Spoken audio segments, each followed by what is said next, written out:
Sang Sabda telah menjadi manusia dan tinggal di antara kita.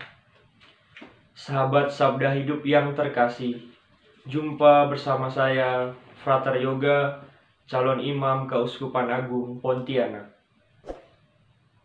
Permenungan kita hari ini diambil dari Injil Lukas, bab 13 ayat 18 sampai dengan 21. Mari kita siapkan hati untuk merenungkan sabda Tuhan. Dalam nama Bapa dan Putra dan Roh Kudus. Amin. Inilah Injil Yesus Kristus menurut Lukas. Dimuliakanlah Tuhan. Ketika mengajar di salah satu rumah ibadat, Yesus bersabda, "Kerajaan Allah itu seumpama apa? Dengan apakah aku akan mengumpamakannya? Kerajaan Allah itu seumpama biji sesawi yang diambil dan ditaburkan orang di kebunnya. Biji itu tumbuh dan menjadi pohon, dan burung-burung di udara bersarang di ranting-rantingnya." Dan Yesus berkata lagi, "Dengan apakah aku akan mengumpamakan kerajaan Allah? Kerajaan Allah itu seumpama ragi yang diambil seorang wanita dan diaduk-aduk ke dalam tepung terigu 3 sukat sampai seluruhnya beragi." Demikianlah Injil Tuhan. Terpujilah Kristus.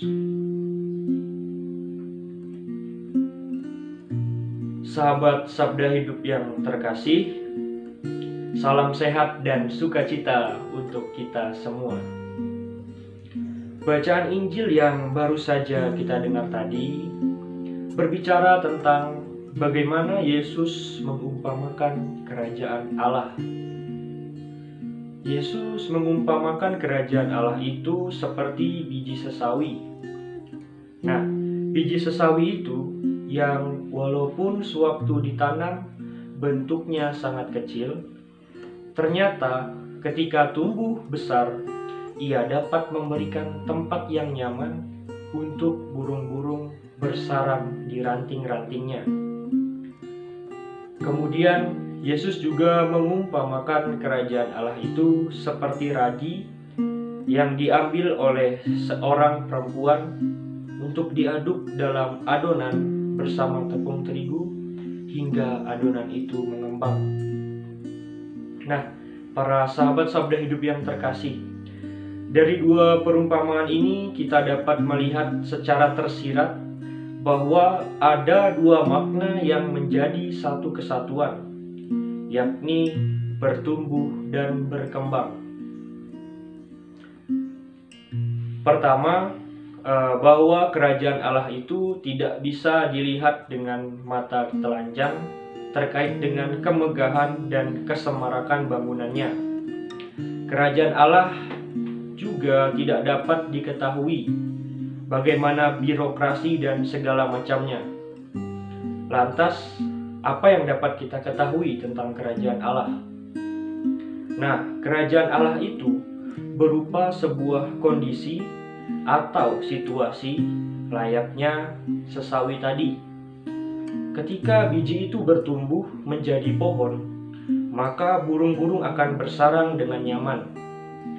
Demikian pula kerajaan Allah dapat kita rasakan dalam dinamika hidup kita bersama keluarga dan komunitas kita masing-masing. Ketika kehadiran kita membawa sukacita bagi orang lain, maka disitulah kerajaan Allah sungguh hadir dan dapat kita rasakan. Yang kedua, ketika kehadiran kita dapat membawa sukacita bagi orang lain, maka kerajaan Allah itu akan semakin berkembang, layaknya ragi yang mengembangkan adonan. Nah, sukacita dari kita tersebut akan dibawa oleh orang lain yang kita jumpai dan akan mereka bagikan ke sesama yang lain pula, sehingga sukacita itu akan terus berkembang hingga semua orang merasakan dan menerimanya. Para sahabat Sabda Hidup yang terkasih, sebagai orang Kristiani, kita dipanggil untuk menjadi saksi Kristus.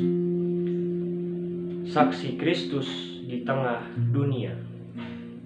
Kita tidak dapat menolak, karena itu merupakan konsekuensi yang harus kita laksanakan sebagai seorang pengikut Kristus.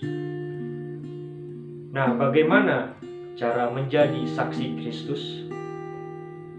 Kita tidak perlu bingung dan juga tidak perlu takut. Menjadi saksi Kristus tidak memerlukan peralatan ini dan itu.